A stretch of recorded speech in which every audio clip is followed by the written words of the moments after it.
लखनऊ के नवाबों को बेंगलोर के रॉयल्स ने बड़े अदब से हरा दिया। हाँ, बड़े अदब से हराया, क्योंकि चिन्नास्वामी में अगर आप 20 ओवर में 146 पर ऑल आउट होते हैं और फिर आप 15 ओवर में ही मैच हार जाते हैं तो यह हार बड़ी अदब की है।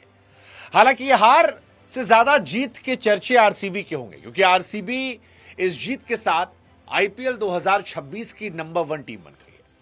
वो टीम बन गई है जो टॉप पर है। वो टीम बन गई है जो बाकी टीमों से कह रही है कि भाई साहब हम तो टॉप 2 में जा रहे हैं, आप देख लो आप में से कौन ऐसे हैं जो खेलने वहां पहुंचेंगे। यह मैच विराट कोहली के जज्बे के लिए याद रखा जाएगा, क्योंकि विराट कोहली साहब ने इस मैच में बीमार होने के बावजूद पहली बार इतिहास में इंपैक्ट प्लेयर के तौर पर खेला, और फिर क्या खूब खेला। मतलब चिन्नास्वामी में जीत का इतिहास बना दिया। लगातार 6 मैचेस में जीत।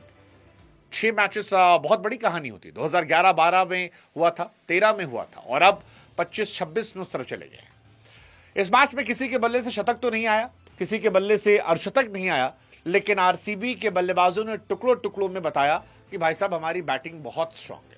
अगर फिल सॉल्ट नहीं चलता है तो विराट कोहली संभाल लेगा। विराट जब आउट होगा तो पाटीदार खेल लेगा। पाटीदार नहीं चल रहा है तो पडिक्कल खेल लेगा। पडिक्कल नहीं चलता है तो नीचे आपका जीतेश या फिर टिम डेविड मार देगा। और ये सब आउट हो गए तो रोमारियो शेफर्ड तो मैच जिता ही देगा, और यही इस मैच में भी हुआ। चिन्नास्वामी में ये पहला मैच है, हालांकि इतिहास में अगर 2018 के बाद से बात की जाए, जहां पर किसी एक भी बल्लेबाज के बल्ले से 50 ही निकला। मतलब कोई बल्लेबाज यहां पर 50 प्लस नहीं बना पाया, और ये अपने आप में हैरान है, क्योंकि ये हाई स्कोरिंग मैच का ग्राउंड है। इस मैच में उम्मीद थी कि मिच मार्श जलवा दिखाएंगे, निकोलस पूरन जो है वो छा जाएंगे, माकरम जो है उनका पराक्रम दिखेगा, ऋषभ पंत से लेकर आयुष बदोनी, अब्दुल समद और आपके मुकुल चौधरी का जलवा जो है वो जलाल होगा। लेकिन यहां तो आरसीबी के गेंदबाजों ने कमाल कर दिया। हेजलवुड फिर उन्होंने बताया कि वो क्यों टॉप नॉच बॉलर है। आप टेस्ट मैच खिला लो, वनडे मैचेस खिला लो, T20 खिला लो, हेजलवुड हर जगह पर नंबर 1 है। और same Bhuvneshwar Kumar is ageing like a old wine. जो उम्र के साथ वो और ज्यादा उनकी गेंदबाजी जो है वो खूबसूरत होती जा रही है। वो जो उनकी गेंदें निकल रही थी वो बड़ी खूबसूरत गेंदें थी, और कुछ विकेट तो उन्होंने इतनी खूबसूरती से निकाले कि देखकर मुंह से निकला कि वाह क्या कमाल है। रसिक डार सलाम की भी तारीफ करनी चाहिए। आई मीन नया लड़का, आरसीबी की बॉलिंग को उसने कंप्लीट कर दिया।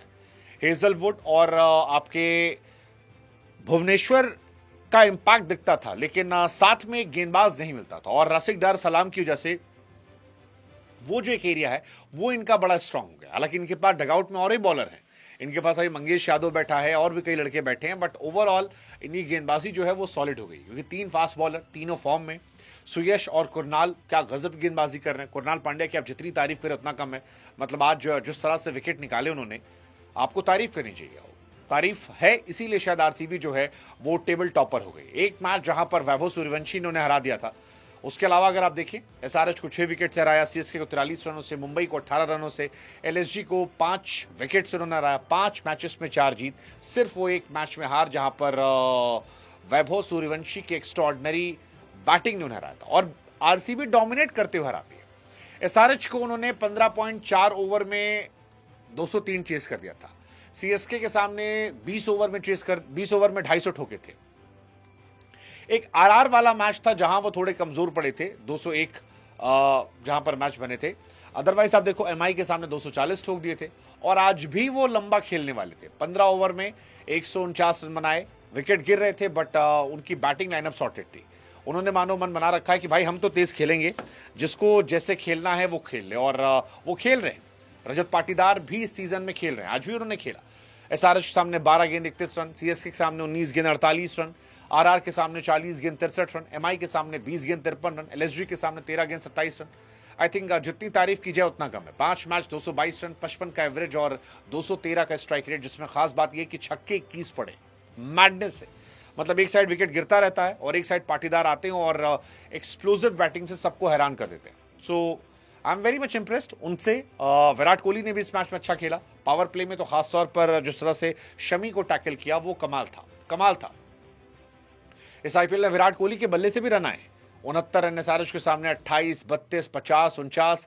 सो एक सीजन और है जहां शायद 500 प्लस जो है वो आपको देखने को मिल सकता है। 2 साल पहले टी20 से रिटायरमेंट लेने के बावजूद कंसिस्टेंसी एटलीस्ट विराट कोहली की कहीं कमी नहीं है। मतलब आप ये कह सकते हो कि यार इस दिन तेज खेले, बीच में 1-2 मैचेस स्लो खेले थे, but again he is very consistent, जो एक टीम को बहुत खास बनाता है।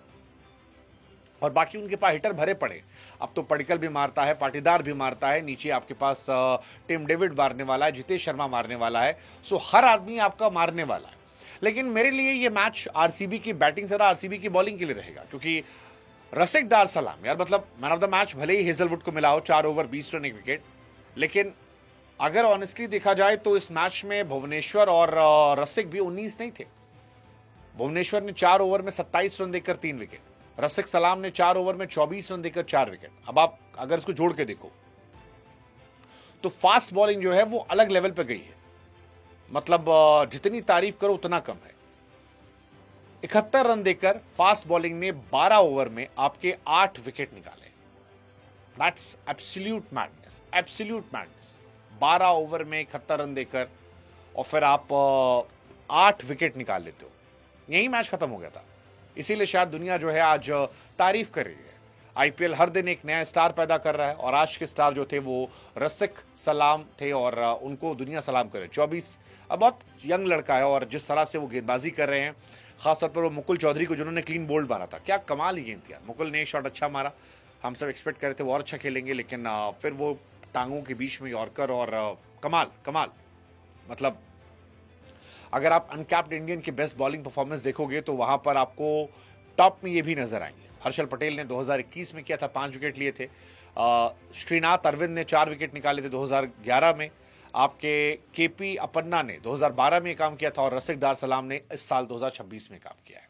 कश्मीर के कुलगाम जिले के एक छोटे से गांव अशमुजी से निकलकर आईपीएल के करोड़ों का कॉन्ट्रैक्ट का सफर उनका आसान नहीं था। उनके पिता अब्दुल सलाम डार, जो पेशे से एक स्कूल शिक्षक हैं, वो चाहते थे कि रसिक पढ़ाई पढ़ें। रसिक ने कहा मुझे अफसर नहीं खिलाड़ी बनना है। बाद में पिता ने समर्थन किया और उनके हेड कोच के तौर पर काम करने लगे, और फिर ज़बरदस्त तरीके से रहा। मतलब कम पैसों में मेहनत की, जम्मू कश्मीर से आया, और फिर इरफान पठान ने इनकी प्रतिभा को संभाला था, सीनियर टीम में मौका दिया था। मुंबई इंडियंस ने इन्हें खरीदा था 2018 में। 2019 में 17 साल की उम्र में मुंबई के लिए डेब्यू किया था, 17 साल 353 दिनों के। फिर कुछ इनके ऊपर गड़बड़ी रही, 2 साल का बैन लग गया। इसके बावजूद मुंबई इंडियंस ने इनको मेंटल सपोर्ट दे रखा था। 2021 में कोलकाता नाइट राइडर्स ने इन्हें खरीदा, फिर वो बाहर हो गए पीठ की चोट से। 2024 में दिल्ली कैपिटल ने इन्हें खरीदा था, और वहां इन्होंने अच्छा प्रदर्शन किया, गुजरात और मुंबई के सामने 3 विकेट निकाले थे। और फिर 2025 में इनकी किस्मत चमकी, आरसीबी ने 6 करोड़ में खरीदा, और फिर rest is history, rest is history. आज बड़े बड़े बल्लेबाजों को चारों खाने चित कर दिया। लखनऊ डिसअपॉइंट होगी, क्योंकि लखनऊ में पूरन ने डिसअपॉइंट किया। मतलब 2024 में 499 रन, 2025 में 524 रन। फिर उसके बाद वो टी20 वर्ल्ड कप से रिटायर होते हैं, और रिटायरमेंट का असर ऐसा लगता है कि उनके इंटरनेशनल लीग्स में भी दिख रहा है।